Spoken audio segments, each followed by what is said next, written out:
de amor del Cordero y su sangre vertida por mí me ha perdonado de toda maldad, con ella me dio libertad. No existen cadenas atándome, por gracia de mi Salvador. El precio pagó por mi salvación, su muerte me dio redención. Día 3. La sangre del Cordero Pascual. Vamos a orar. Santo, santo, santo Dios de Israel, estamos delante de tu presencia, Señor, no como justos, sino como pecadores, agradecidos, Señor, por tenernos una noche más aquí, en tu casa de oración, escuchando estas prédicas que son para construir, Señor, para aprender del Cordero, Dios. Gracias, Señor, porque vas a traer a las personas que no han llegado aún y a los que no se han conectado. Le ponemos, Señor, el Espíritu Santo tuyo para que les inquiete y continuemos, Señor, con esta racha de bendición que vamos a tener, Señor, porque tú estás en medio de nosotros. Amén. Quedamos, pues, Señor, en tus manos, en el sagrado nombre de tu amado Hijo Cristo Jesús. Amén, amén, amén.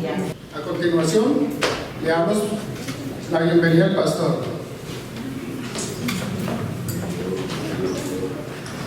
Bienvenido, pastor. Hoy continuaremos con unas preguntas. ¿Qué es lo más difícil de ser pastor? Bueno, yo creo que lo más difícil de ser pastor, yo creo que es cuando hay un miembro que se está alejando de Dios, hay una oveja que se está descarriando. Es difícil porque un pastor realmente no quisiera que todos estuvieran en el rebaño, ¿no? Y aunque hay que hacer un trabajo pastoral, y aunque esas cosas siempre suceden, yo creo que lo más difícil es eso, ver un alma que haya estado en el redil y que, bueno, se esté apartando de Dios. Eso para mí es lo más difícil. Bueno, pastor, vamos a, más que una pregunta, vamos a solicitarle un consejo para los que están en casa y los que estamos acá y todos aquellos que en algún momento hemos querido también ponernos al servicio de Dios. Desde su experiencia queremos preguntarle, ¿cuál es el consejo que usted le da a la iglesia de Tenerife cuando está en un ministerio y que se ve a punto de flaquear? ¿Cuál sería ese consejo? Mira, yo creo que el éxito siempre en un ministerio, en una iglesia, es, en primer lugar, yo creo que la oración. La oración, una iglesia que más ore, la estrategia, la planificación, el trabajo, el estudio de la palabra, una iglesia que estudie más la palabra de Dios, una iglesia que trabaje, sobre todo, que esté activa en ese servicio. Yo creo que son las herramientas, ahí están. Yo creo que es el consejo bíblico, es el consejo de Dios, no hay otro. O sea, resumo: oración, estudio de la palabra, el servicio, una iglesia que se prepare para servir a los demás y sobre todo que sea bíblica, que los sermones sean bíblicos, que las lecciones sean bíblicas. Yo creo que no debe de fallar. Yo creo que la iglesia se debe de animar, pero sobre todo el servicio, la misión, como por supuesto lo demás, que no debe faltar, como es la oración, el estudio de la palabra y demás. Muchas gracias, pastor. Queda su tiempo y a su disposición y que sea el Espíritu Santo quien hable a través de usted. Muchas gracias. Gracias, mi hermano. Muchas gracias. Dios lo bendiga y Dios le guarde. Bien, al Cordero. Gloria. Gloria al Cordero. Oh, hermanos, nos sentimos muy felices nuevamente de estar aquí esta noche compartiendo con todos ustedes la maravillosa palabra de nuestro Dios, ¿verdad? Una iglesia especial. Yo les digo que ustedes son muy, pero muy especiales. Saben que desde el sábado hasta acá hemos estado con su pastor moviéndonos, degustando en algunas casas de ustedes también el almuerzo, ¿no? Le dicen acá el almuerzo, ¿está bien? Porque en mi país ese es el horario del almuerzo, porque ese también que está la cena, creo que es más tarde. Y realmente son muy buenas cocineras. Las hermanas son muy buenas cocineras. Yo creo que ahí también está el toque del esposito detrás y demás, y de toda una familia que se mueve. Y estamos muy felices, hermanos, de estar acá. Saben que hoy también, yo no puedo dejar de mencionar, ¿dónde está Norris? Mira Norris por allá atrás. Qué bien, gloria a Dios. Saben que en Cuba, Norris y yo compartimos mucho allá en la querida iglesia de donde soy, de Jahuairán de Matanza. Pues Norris allá estaba. Y hoy cuando estaba conversando con su pastor, el pastor me dijo, mira quién viene por ahí. Y al virarme, al voltearme, entonces, pues ahí estaba Jorge. Así que Jorge, contentísimo de verte acá. No podía dejar de mencionarte. Realmente muy feliz de verle a todos ustedes. Una iglesia que ama al Señor Jesús. Lo he podido constatar en estos días, ¿verdad? Un saludo también a las iglesias que nos están pues mirando, que están también sintonizando, que están conectados a través de las redes sociales, los hermanos que están allí. Un saludo también para cada uno de ustedes allí donde están, donde se encuentren. Que la bendición de Dios también pueda posar en cada uno de sus corazones.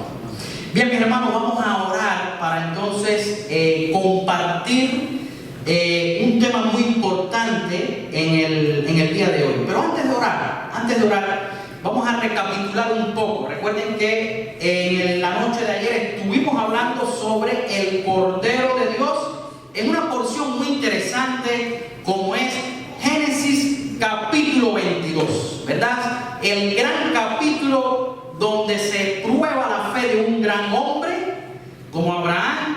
Y vemos donde el Cordero fue levantado, enseñándonos algo muy importante. Dios se proveyó ¿de qué?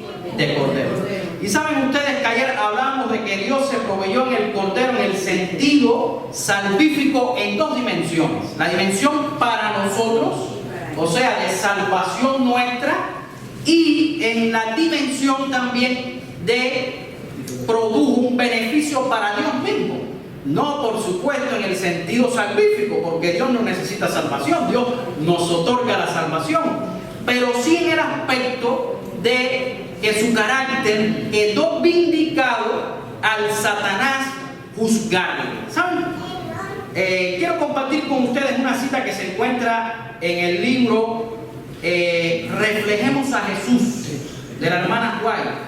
El 5 de febrero de ese libro, Reflejemos a Jesús, la hermana White dice lo siguiente: pero el plan de redención tenía un propósito todavía más amplio y profundo que el de salvar al hombre. Escuchen, Cristo no vino a la tierra solo para este motivo o por este motivo.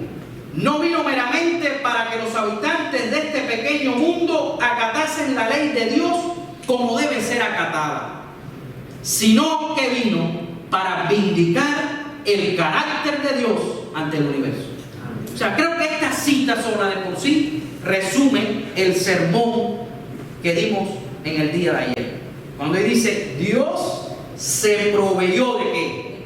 Se provee de Cordero.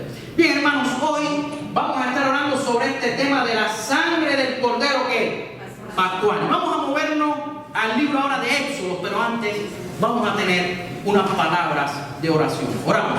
Padre Santo, gracias te damos, Señor, porque tú eres un Dios bueno. Gracias porque tú permites en esta tarde, aquí en este lugar, que podamos predicar tu palabra. Dios, Señor, como ser humano ante ti y con esta gran responsabilidad que me has otorgado, que me has dado durante esta semana, oh Señor, una gran responsabilidad pesa sobre mis hombros. Pero aquí estoy para ponerme delante de ti, para que tu Espíritu pueda obrar en mi mente, pueda iluminarme y que de mis labios solo puedan brotar, Señor, palabras selladas y aprobadas por ti. Amén. Porque los hermanos hoy que están aquí o que nos observan por las redes sociales, oh Señor, están cansados ya de escuchar palabras humanas, no queremos escuchar palabras de hombres solamente. Queremos escuchar palabra divina.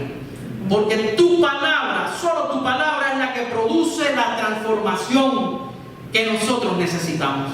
Solo tu palabra puede traer paz a nuestras vidas y nuestros corazones. En el nombre de Jesús. Amén. Amén. Amén. Mis hermanos, como les decía, vayamos ahí al libro de Éxodo, capítulo 12. Y es un capítulo muy interesante porque es el capítulo donde se narra lo que tanto estaban esperando el pueblo de Israel, esclavizado por tantos años en Egipto.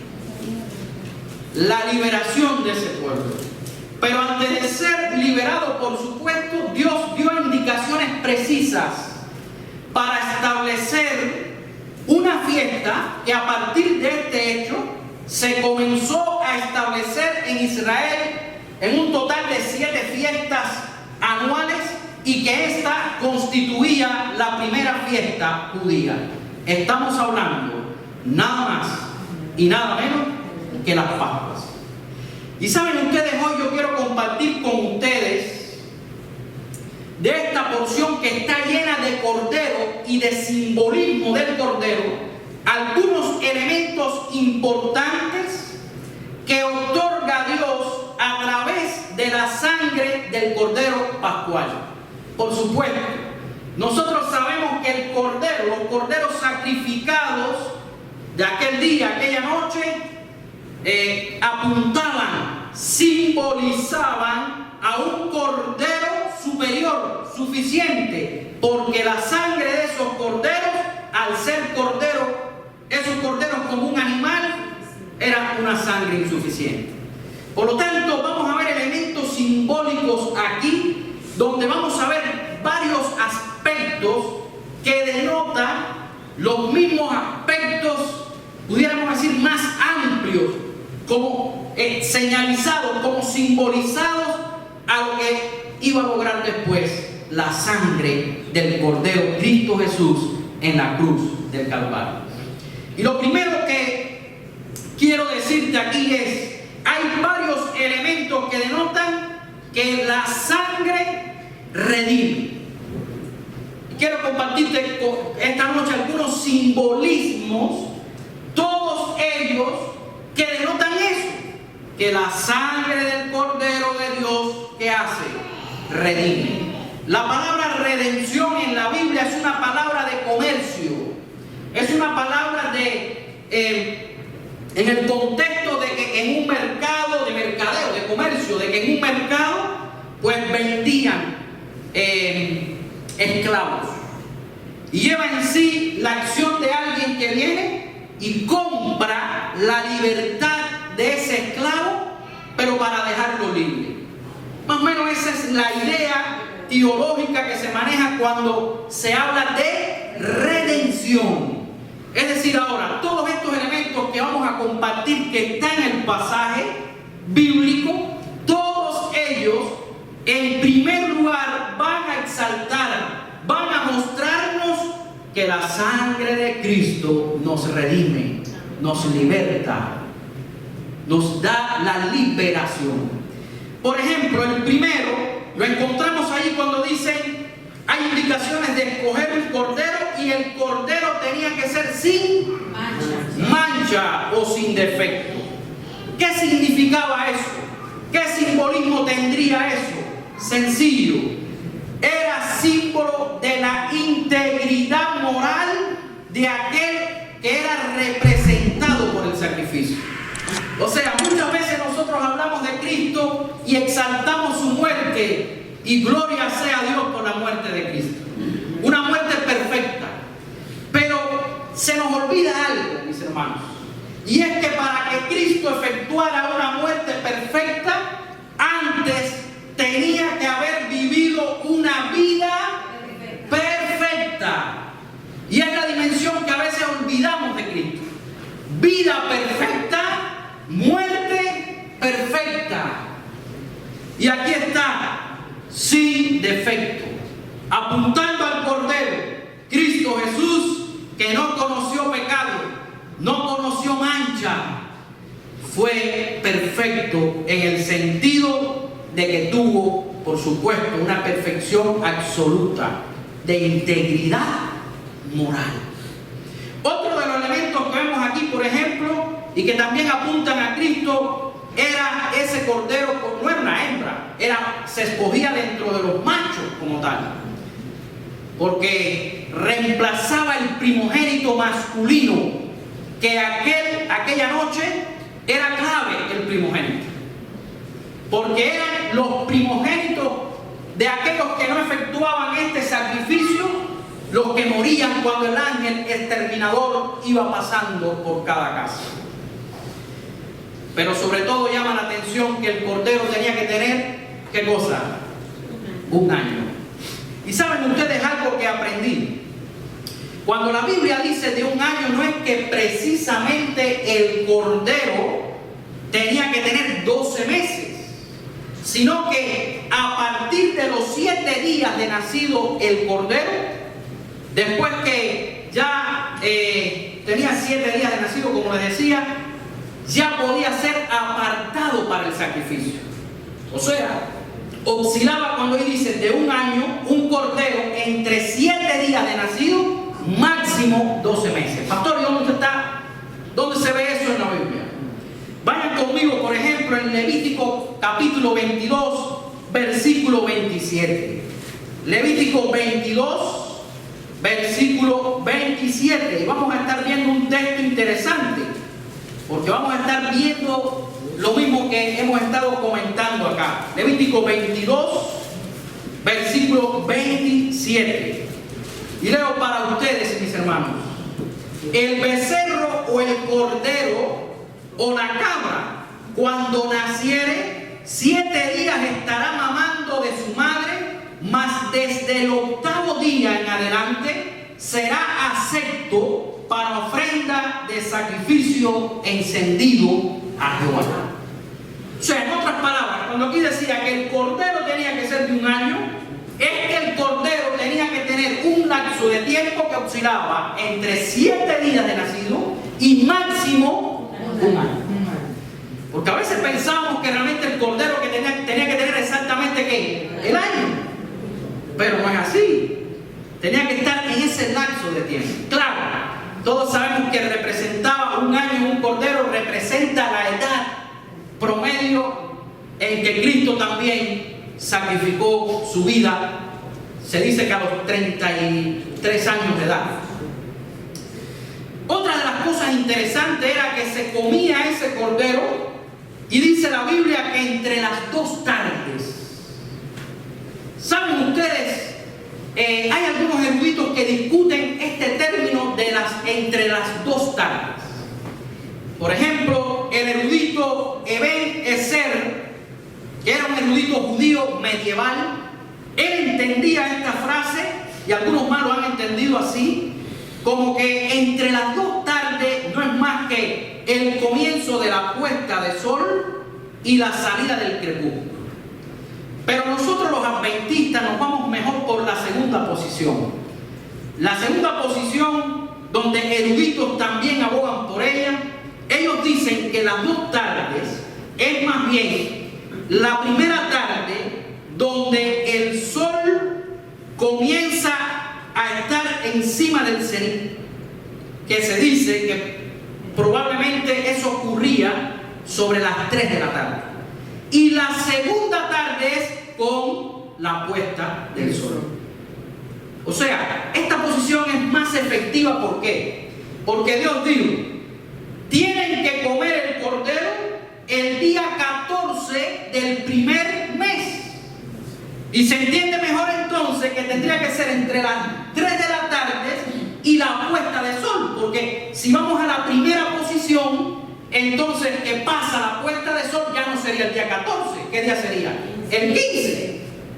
Por eso es que nosotros los adventistas creemos que la segunda posición entre las 2 tardes es la posición correcta para marcar el comer el cordero aquel día. Además, es la posición exacta donde tiempo después Cristo, en hora exacta, también fue que Crucificado y sacrificado. Y lo podemos constatar si quieren en Mateo capítulo 27, en los versículos 45 al 50. Mateo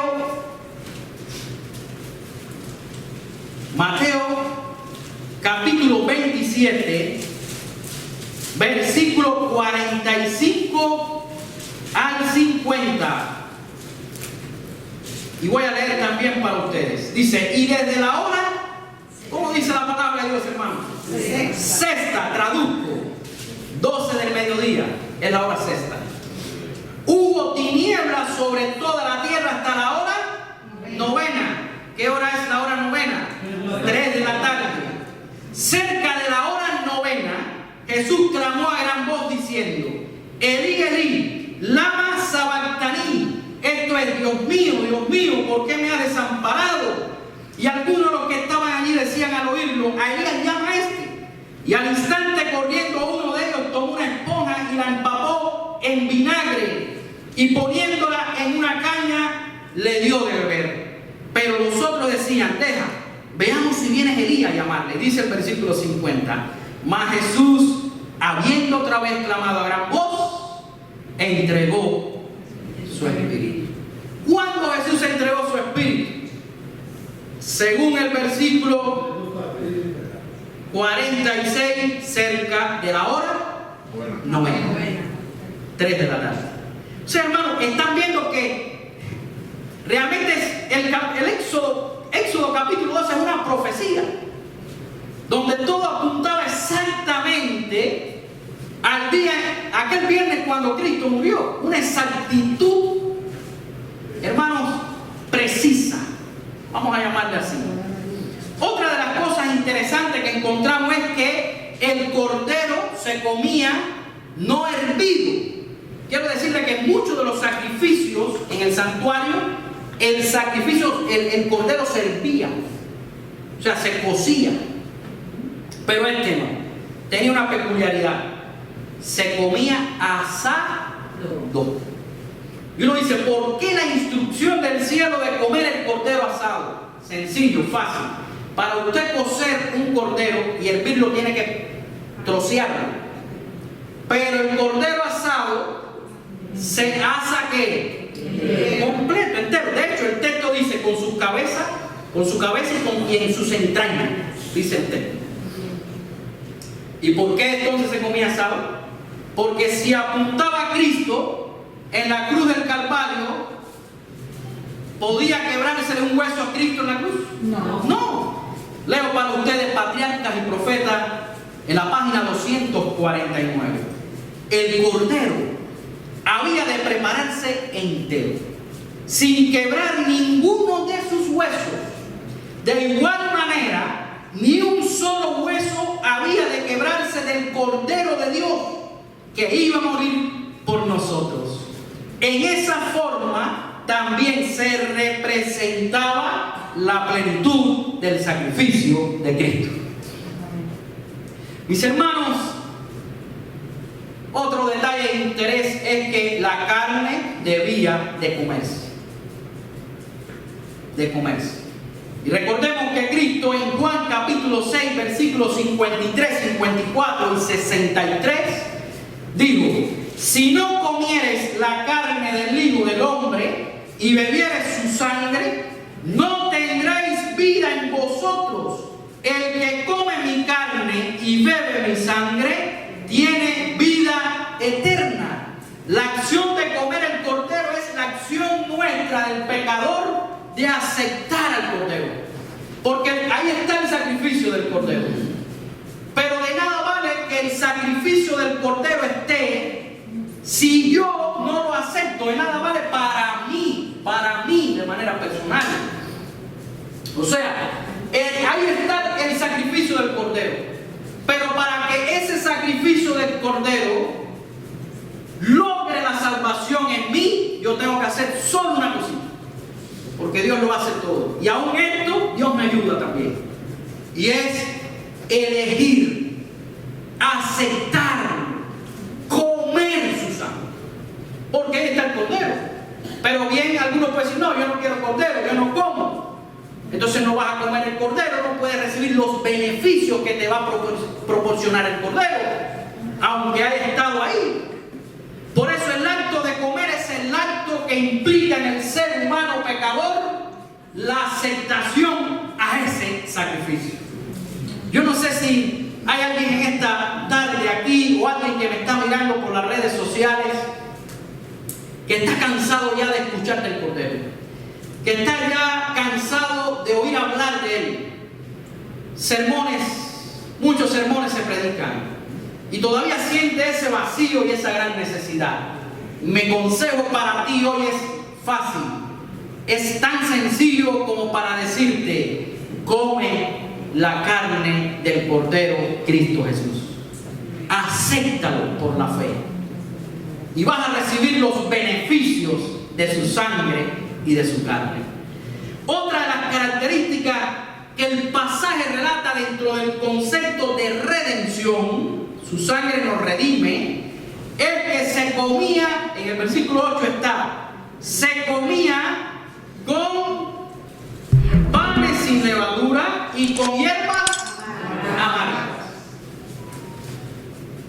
Patriarcas y Profetas, página 250 dice: el cordero había de comerse con hierbas amargas como un recordatorio de la amarga servidumbre sufrida en Egipto.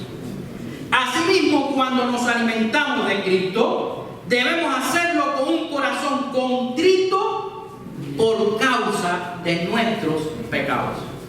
Hermanos, bueno, comenzando diciéndole que las hierbas amargas, más bien el término hebreo es un término que significa más bien cosas amargas. Se refiere más bien a una planta que más tarde viene siendo como una lechuga, para que podamos entender. Una clase de cardo, escarola y verde, algo así. Y denota en el simbolismo lo que en el texto acá les acabo de decir. ¿Qué denota? Corazón contrito y humillado. O sea, comer el cordero con hierbas amargas simbolizaba comer el cordero, pero no comerlo por comerlo. Y ese es el gran problema que tiene el ser humano ahora que ha aceptado a Cristo una vez. Puede ser nuestro problema y un gran problema. Y es que sí, aceptamos a Jesús, pero tenemos que aprender, hermano, a caminar con Jesús, pero con el sentimiento, con la actitud correcta. Amén. Muchos han aceptado a Jesús, pero solo queda en la razón. Solo lo tienen como un conocimiento básico. Son capaces de recitar la Biblia de punta a cabo, como decimos en Cuba. Pero conocer a Jesús implica conocerlo en un sentimiento que solo Jesús y el Espíritu puede darnos, con un corazón contrito y humillado. Dios, recuerden esto siempre, Dios siempre va a ser el Dios de los humildes.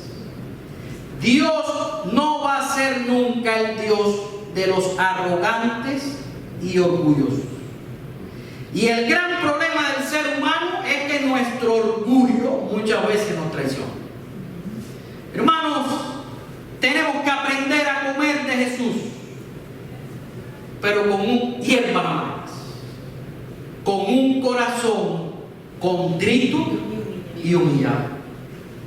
También se comía con algo más: panes sin levadura. Todos sabemos que la levadura es símbolo del pecado. Y Pablo, la misma Biblia lo dice, no lo inventamos nosotros. Pablo en 1 Corintios capítulo 5, versículos 7 y 8, narró allí algo interesante. Dice: limpiaos pues de la vieja levadura, para que seáis nueva masa, sin levadura como sois. Porque en nuestra Pascua, y fíjense que él se remite, Pablo está aquí y está remitiéndose a este capítulo. Nuestra Pascua ya fue que es Cristo, ya fue sacrificada por nosotros. Así que celebremos la fiesta no con la vieja levadura, ni con la levadura de malicia y de maldad, sino con panes sin levadura de sinceridad y de verdad. O sea, ahí mismo Pablo da el concepto bíblico. Ahorita lo leíamos, el concepto por la profeta de Dios, tal como lo entendemos nosotros. Ahora acá en el texto dice qué cosa es la levadura. Es levadura de malicia y de maldad. O sea, la levadura es símbolo entonces de qué? De maldad, de malicia. ¿Y qué cosa es comer pan sin levadura? Ahí está, Pablo lo dice, es comer con sinceridad y con verdad. Así que hermanos, ¿por qué? Porque si todo esto apunta al Cordero de Dios, el Cordero de Dios es perfecto, sin mancha, sin pecado. Y ahí está todo, hermanos. Y todos estos símbolos que hasta aquí le he dado a ustedes, en este capítulo nos dice que su sangre nos redime. Pero ahora su sangre hace algo más en este capítulo. Versículo 22. Y el versículo 22, Éxodo 12, 22. Noten ustedes que dice: y tomad un manojo de hisopo y mojadlo en la sangre que estará en un lebrillo, y untad el dintel y los dos postes con la sangre que estará en el lebrillo, y ninguno de vosotros salga de la puerta de su casa hasta la mañana. ¿Qué otra cosa más se empleaba aquí con respecto a la sangre? Dice aquí: tomad un hisopo. ¿Y qué cosa es un hisopo, mis hermanos? Un hisopo es una plantita que tiene un olor a acre, es fragante y tiene un gusto como parecido a la menta. Se da por lo general crece en las rocas, en los terraplenes, y también tiene unas florecillas blancas. Ahí le puse una foto para que puedan estar teniendo una idea de lo que es la plantita del hisopo. Y con esta planta se usaba un manojo de ella, se esparcía, se untaba ahí la sangre y se esparcía la sangre, se esparcía con la rama. Por ejemplo, si vas a la Biblia, en Levítico 14, 6 y 49, se usaba como limpieza de un leproso, para purificar un leproso. Se usaba para purificar una casa, para también como ofrenda de la vaca alazana en Número 19, versículos 6 y 17. Moisés usó un hisopo para cuando roció el libro de la ley de Dios, según Hebreos capítulo 9, versículo 19. O sea, en otras palabras, aquel día tenían que tomar una plantita, llevarla a la sangre del cordero y untar los dinteles de ¿qué? De la puerta, por supuesto, del frente. ¿Qué significa eso? ¿Qué significa? Los textos los vimos. No era para purificar al leproso, no era para purificar la casa. Pues significa eso: purificación. Patriarca y Profeta, página 249, dice: el hisopo usado para rociar la sangre era un símbolo de la purificación. Así de sencillo.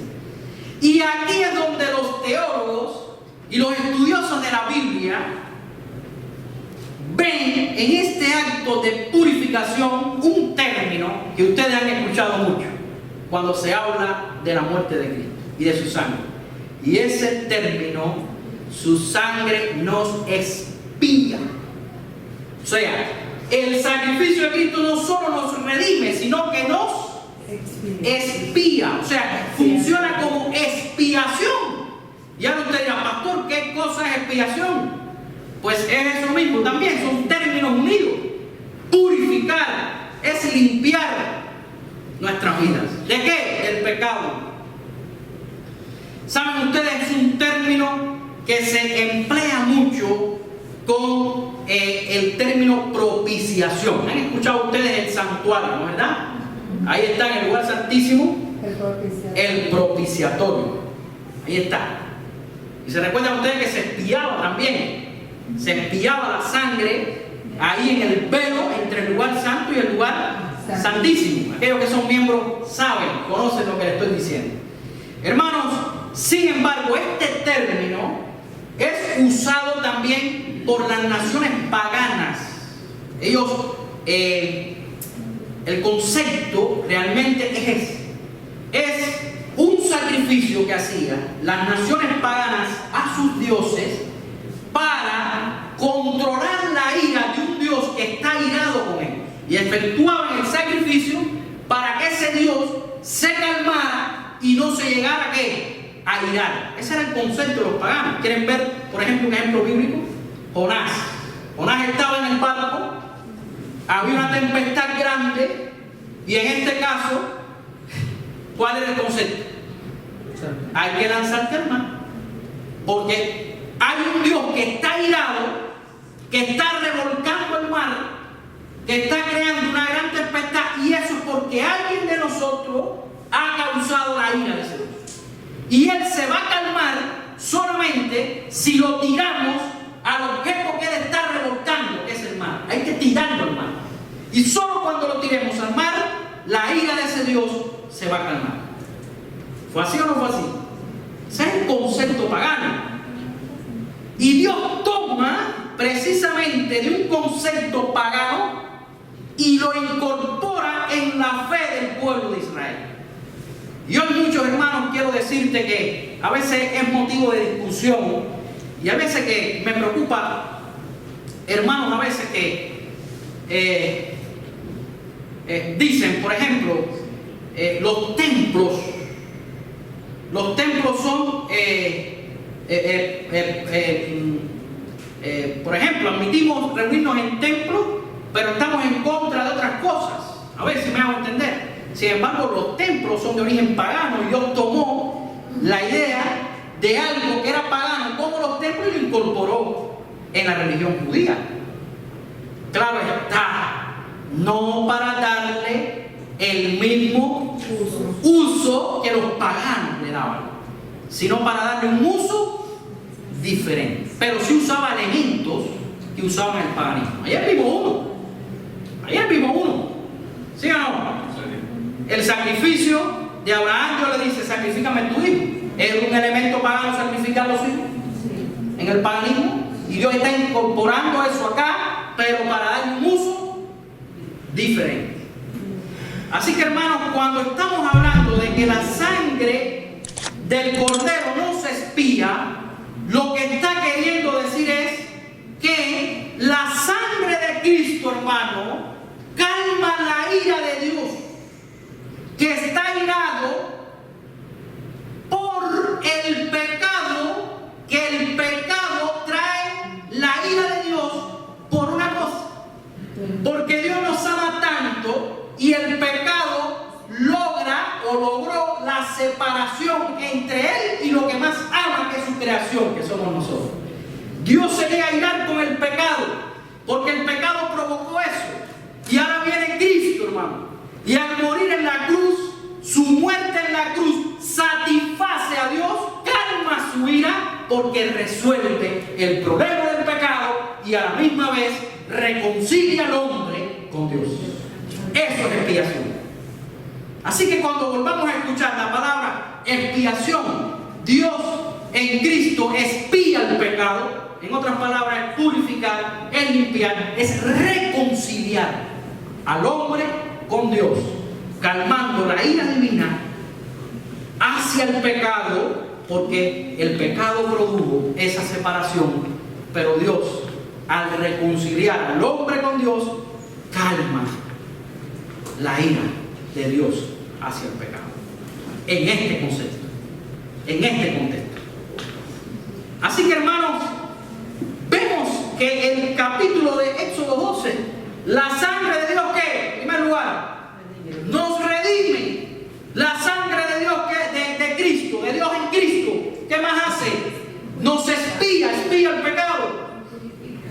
Versículo 23. ¿Qué algo más hará la sangre de Cristo aquí en este pasaje? 12:23. Y noten ustedes que dice: porque Jehová pasará hiriendo a los egipcios, y cuando vea la sangre en el dintel y en los dos postes, pasará Jehová aquella puerta y no dejará entrar heridor en vuestras casas para herir. Ahí está. ¿Qué más hace? ¿Qué más hace? Gloria a Dios. La sangre de Cristo nos protege, nos redime, nos espía el pecado, pero también nos protege. Todas las casas que tenían el dintel con esa sangre, el ángel pasaba. ¿Y qué pasaba ahí? Nada. ¿Y qué pasaba con la casa que no tenía la sangre en el dintel? ¿Quién moría? Moría el primogénito, el hijo varón de esa familia. Hermanos, la sangre de Cristo tiene poder. La sangre de Cristo nos protege del pecado. Gloria a Dios. Y por último, la sangre de Cristo, versículo 24 al 28. Guardaréis esto por estatuto para vosotros y para vuestros hijos para siempre. Y cuando entréis en la tierra que Jehová os dará, como prometió, guardaréis este rito. Y cuando os dijeren vuestros hijos: ¿qué es este rito vuestro? Versículo 27.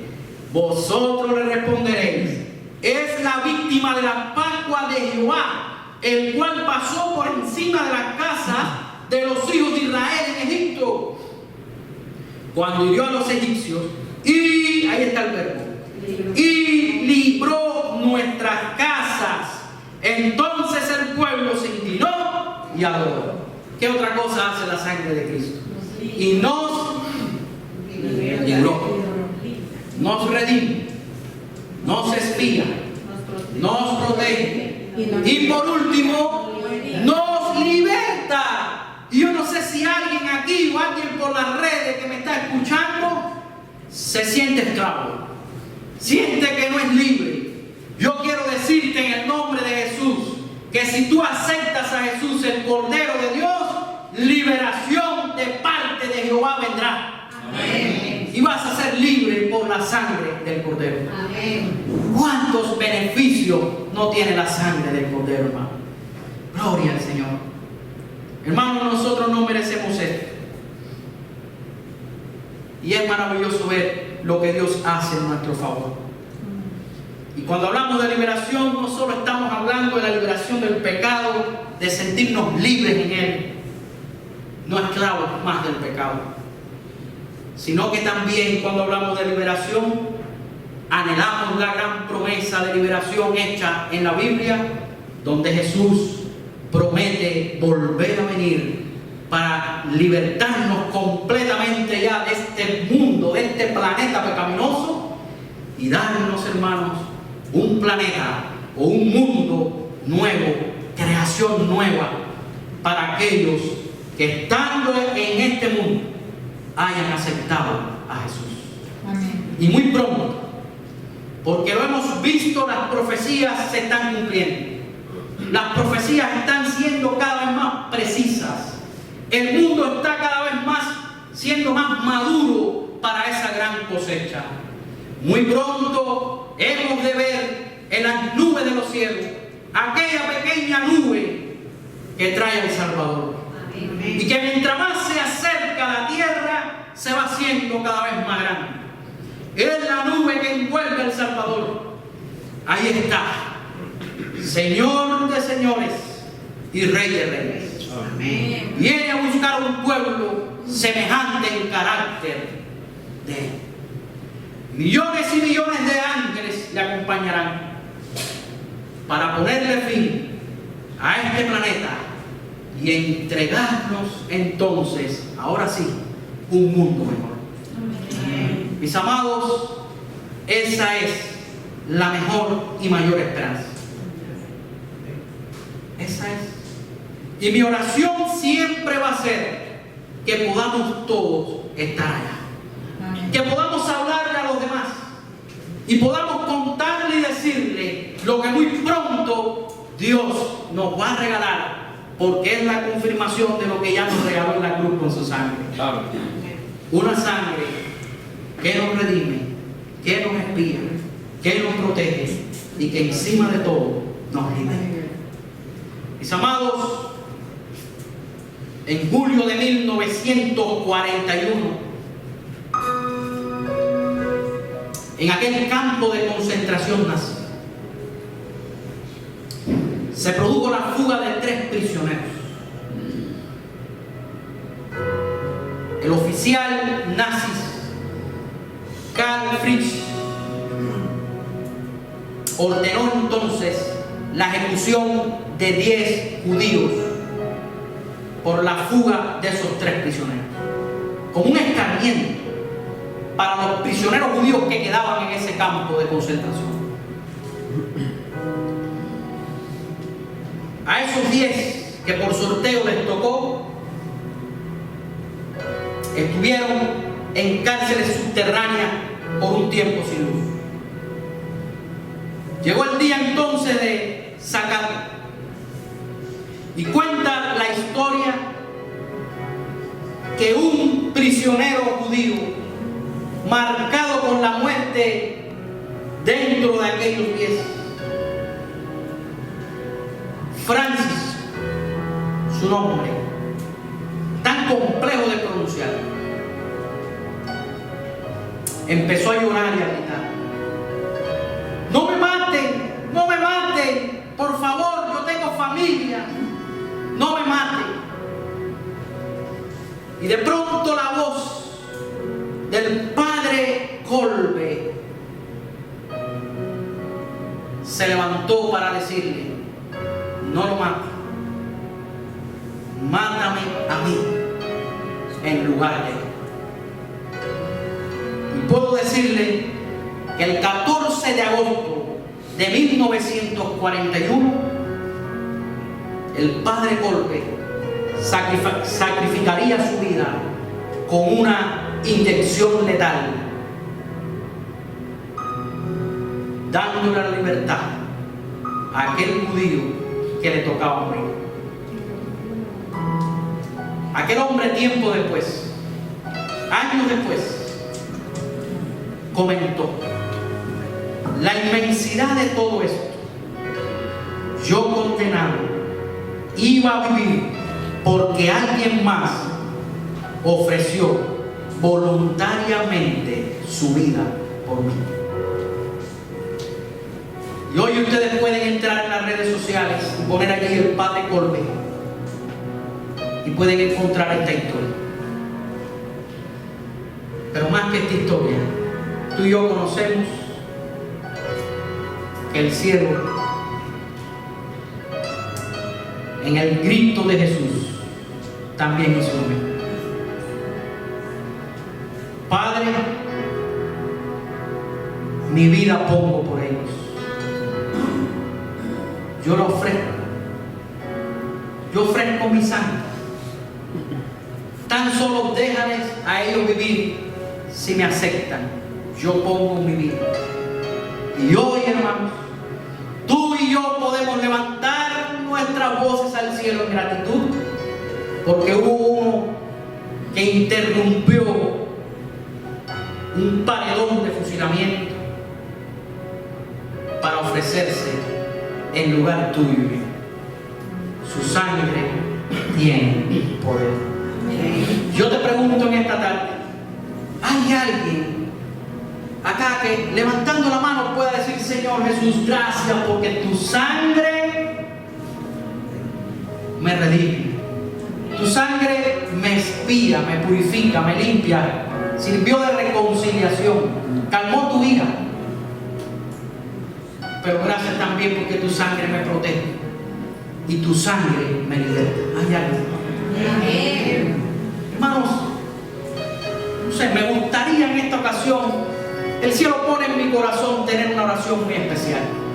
Quizás el canto pueda venir después y podamos marcharnos después del canto, pero ¿les parece bien que en este momento podamos hacer una oración especial ante Dios por cada uno de nosotros en gratitud a Dios por esa sangre. Amén. Puedes ponerte en pie ahí donde estás y puedas unirte entonces a tu servidor con esta oración. Señor y Padre, alabamos y glorificamos tu nombre. Gracias por la sangre del Cordero Pascual, Cristo Jesús.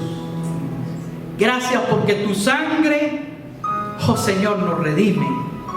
O sea, se efectúa una compra. En el lenguaje del comercio es una compra. Nos compró con algo bien infinito, con algo que no tiene costo. Es mucho más allá. Un valor que no podemos medirlo. Y gracias, Señor, porque tu sangre nos redime, nos compró.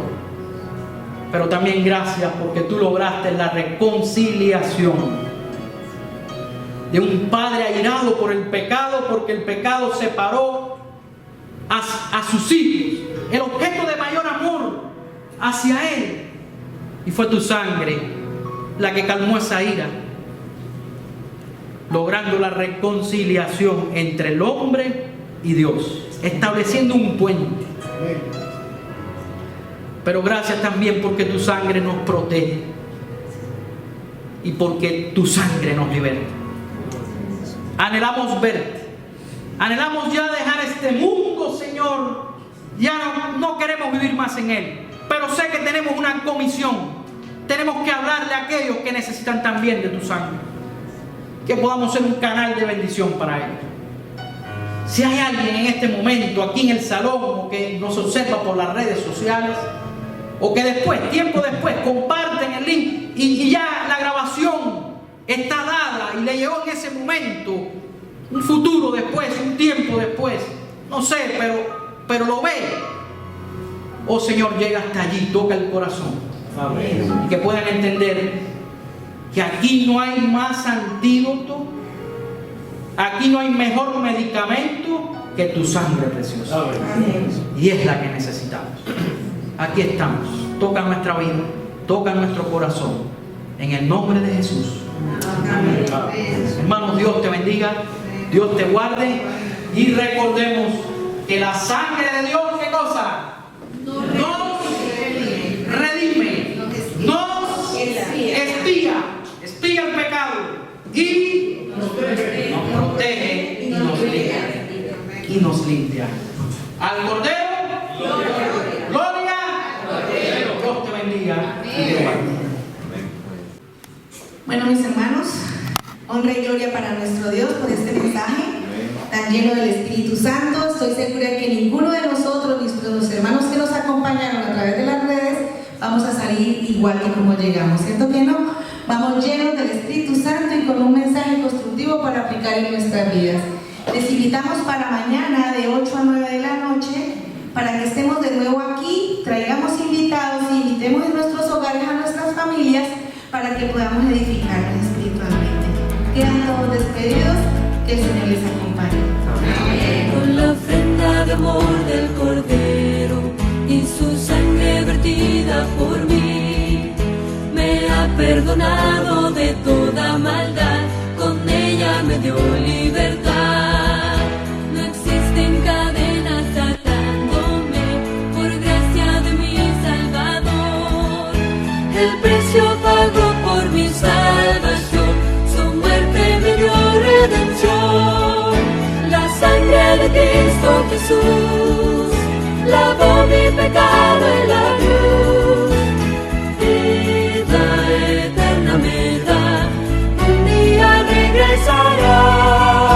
La sangre de Cristo Jesús limpia mi vida y me muestra su luz. Dios es amor, no hay prueba mayor. La sangre de Cristo Jesús.